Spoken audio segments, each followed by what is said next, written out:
সুস্থ হয়ে ফিরে এলো পদ্ম। সম্পূর্ণ জানতে ভিডিওটিতে একটি লাইক করে প্রথম থেকেই দেখতে থাকো। গল্পের শুরুতেই দেখা যায় গীতা তো মিরাক্কেল করে দিয়েছে। বড়বাবুর মেয়েকে এমনভাবে নিয়ে এসেছে যা দেখার পরে কিরণ কান্তি আর ভজনের অবস্থা অনেক বেশি খারাপ হয়ে যায়। ভজন তখন বলে, এটা কি করে সম্ভব? আমি তো এটা নিজের চোখেই বিশ্বাস করতে পারছি না। গীতা মনে মনে ভাবে, বেশ হয়েছে ভজন মিত্তির, এবার দেখো কেমন লাগে। তার মধ্যেই অগ্নিজিৎ মুখার্জিরা কোর্টের হিয়ারিংয়ের জন্য ভেতরে প্রবেশ করে, আর তার মধ্যেই বড়বাবু নিজের মেয়েকে জড়িয়ে ধরে অনেক কান্নাকাটি করতে থাকে আর বলে, অগ্নিকন্যা, সবটাই আপনার জন্য সম্ভব হয়েছে। আপনি যদি না থাকতেন তাহলে হয়তো কিছুই সম্ভব হতো না। আপনাকে অসংখ্য অসংখ্য ধন্যবাদ। গীতা তখন বলে, ধন্যবাদ দেওয়ার কিছু হয়নি বড়বাবু, এটা আমার কর্তব্য বলেই মনে হয়েছে, তাই আমি এটা করেছি। বড়বাবু তখন বলে, আপনি না থাকলে হয়তো এসব সম্ভব হতো না।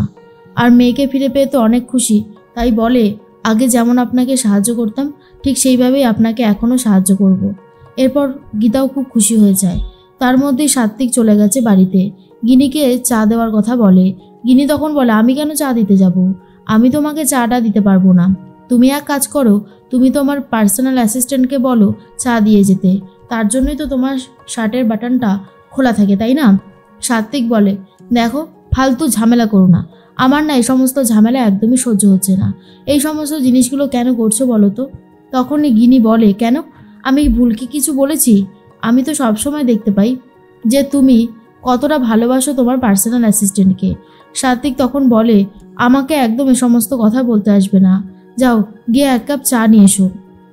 গিনি বলে, আমি তো এতদিন ফ্রিতে সার্ভিস করে যাচ্ছি, 1 বছর হয়ে গেছে, না না না না, আমি আর পারবো না।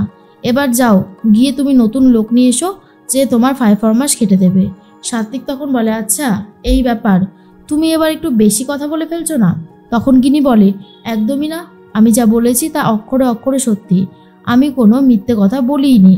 আর তখনই সাত্বিক বলে, তোমার মতন মেয়েকে না ভালোবাসা যায় না, আর আমি বাইরেও কাউকে ভালোবাসি না, আমি একা থাকতে চাই, আমি আমার জীবনে কাউকে নিয়ে আসতে চাই না।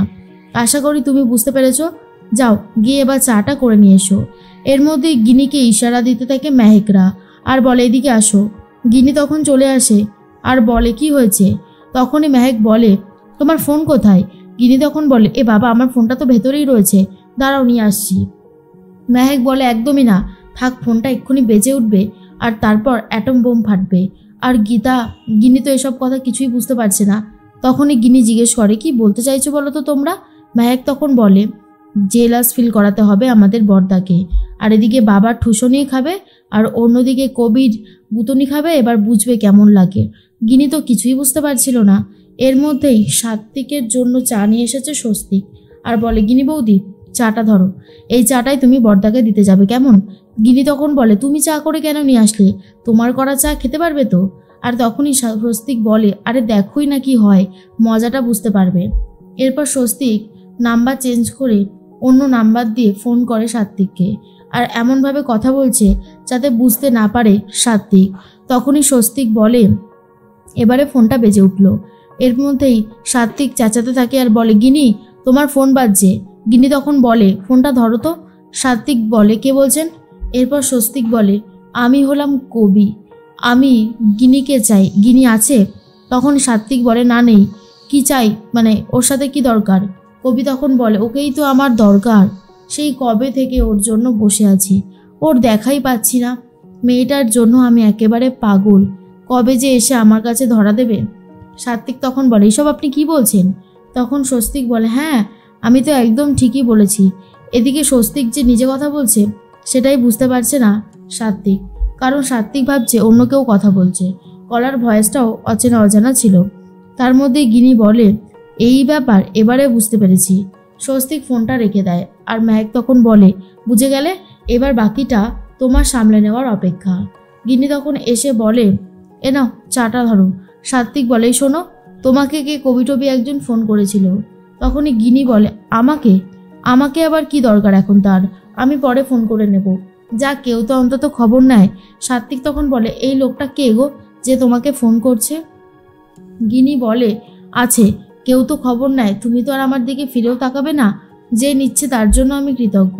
তখনই বোঝার চেষ্টা করে সাত্বিক কেসটা কি হলো, তাহলে কি সত্যি গিনির কেউ আছে? সাত্বিক বলে তাহলে তোমার ফোনেও ফোন আসে? তখন গিনি বলে আসে তো, ব্যাংক থেকে ফোন আসে, সেদিনকারই যেমন ক্রেডিট কার্ডের জন্য ফোন করলো, কিছু অর্ডার করলে ডেলিভারি ম্যানরা এসে ফোন করে। সাত্বিক তখন বলে চুপ করো আমার আর ভালো লাগছে না। এরপর যখন স্বস্তিকের করা চাতে চুমুক দিয়েছে তখনই একেবারে থুতু করে ফেলে দেয় আর বলে এটা চা হয়েছে, কি জঘন্য খেতে। তখনই অগ্নিজিৎ মুখার্জি এসে বলে এই তুই বৌমার ওপরে চেঁচামেচি করছিস কেন বল? হ্যাঁ, বৌমার ওপরে চেঁচামেচি করছিস কেন? সাত্বিক তখন বলে বাবা তুমি আমার কথাটা শোনো। অগ্নিজিৎ মুখার্জি কোনো কথা শুনতে চাই না আর বলে খবরদার গিনির সাথে এরকম ব্যবহার করবি না। বৌমা কি হয়েছে? গিনি তখন বলে কিছু হয়নি বাবা। এরপরই সাত্বিক বলে বলবো কবির কথা বলবো? গিনি তখন বলে আমিও বলে দেবো শার্টের বাটন খোলা, তারপর পার্সোনাল অ্যাসিস্ট্যান্টের কথা। সাত্বিক আর কথা না বাড়িয়ে সেখান থেকে চলে যায়। অগ্নিজিৎ মুখার্জি বলে বড় বৌমা তুমি একদম চিন্তা করো না, দেখো আমি যখন ইয়ং ছিলাম তখন আমি তোমার শাশুড়ির সাথে এরকম করতাম, সে পাত্তা দিত না, কিন্তু আস্তে আস্তে ঠিক একটা সময় মন গলে গিয়েছিল, তাই বলছি এরকমটা চালিয়ে যাও, ঠিক একটা না একটা সময় গিয়ে মন গলবে। আমি তো আমার বড় ছেলেকে খুব ভালোভাবে চিনি, ও কি করতে পারে আর কি পারে না সেটা আমি জানি। আমাকে সবটাই বলেছিল গীতা আর আমার অ্যাপ্রুভালেই কিন্তু এতটা কিছু হয়েছে। তখন তো গিনি শুনে খুব খুশি হয়ে যায়। এর মধ্যেই স্বপ্না দেবী স্টেফনিকে ডাকতে থাকে আর বলে শোন, এখানে মাংস কষা আছে, ইলিশ ভাপা আছে, রাবড়ি বানিয়েছি, সব আছে, সবটাই তুই পৌঁছে দিবি ওই মানে গীতার শ্বশুর বাড়িতে, বুঝলি তো? আর বলবি গাঙ্গুলি বাড়ি থেকে এসেছে। আর তার মধ্যে অগ্নিজিৎ মুখার্জিকে ফোন করছে আর স্বপ্না দেবী বলে শুনুন না, বলছি আমি কিন্তু রান্নাবান্না করে পাঠিয়ে দিচ্ছি। তখনই অগ্নিজিৎ মুখার্জি ফিস করে কথা বলতে থাকে, যার জন্য গীতার সন্দেহ হয়। অগ্নিজিৎ মুখার্জি বলে এই কি পাঠিয়েছেন শুনি। তখন স্বপ্না দেবী বলে ওই তো মাছের মাথা দিয়ে ডাল পাঠিয়েছি, তারপরে পটলের দোরমা করেছি, মটন কষা করেছি, ইলিশ ভাপা করেছি, রাবড়ি করেছি। শুনে তো অগ্নিজিৎ মুখার্জি জিভ একেবারে লক করে আর বলে কি করেছেন, দারুণ তো, আমার তো আজকে খাওয়াটা জমে যাবে। বলছে আপনার মেয়ে জানে না তো?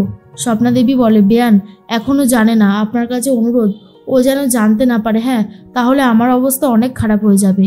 এর মধ্যে গীতা আর ব্রজবালা মুখার্জি যে সামনে দাঁড়িয়ে আছে সেটা খেয়াল করেনি, ফোন রাখার আগেই ফোন খেয়াল করে ফেলেছে আর বলে এই বলছিলাম কি গীতা, আরে বলো না, তোমার মাটা যে কি করে না, শুধু বলছে আর কি চাই কি খাবো আর কি। না আমি বলে দিচ্ছি আমার কিছু চাইটাই না। শুনুন স্বপ্না দেবী কিছু পাঠাবেন না, কিন্তু পাঠিয়ে দেবেন। একবার গীতার দিকে তাকিয়ে বলতে থাকে, একবার স্বপ্না দেবীকে বলতে থাকে। গীতা খুব ভালো মতনই বুঝতে পারে ভালো মন্দ খাবার প্ল্যান করছে। আর তখনই গীতা বলে শুনুন, আমি খুব ভালো মতন বুঝতে পারছি আপনি ঠিক কী প্ল্যান করছেন, যেটা প্ল্যান করছেন সেটা হবে না কিন্তু, হ্যাঁ আপনাকে ওই স্যুপই খেতে হবে। অন্যদিকে পদ্ম ফিরে এসেছে, কাকিমা বলে ডেকে ওঠে। স্বপ্না দেবী দেখেই তো অবাক হয়ে যায়। আর এদিকে ভজন চলে এসেছে বস্তি উচ্ছেদ করতে, কারণ বস্তি নাকি কিনে নিয়েছে কৃপানও জেল থেকে ছাড়া পেয়ে গেছে।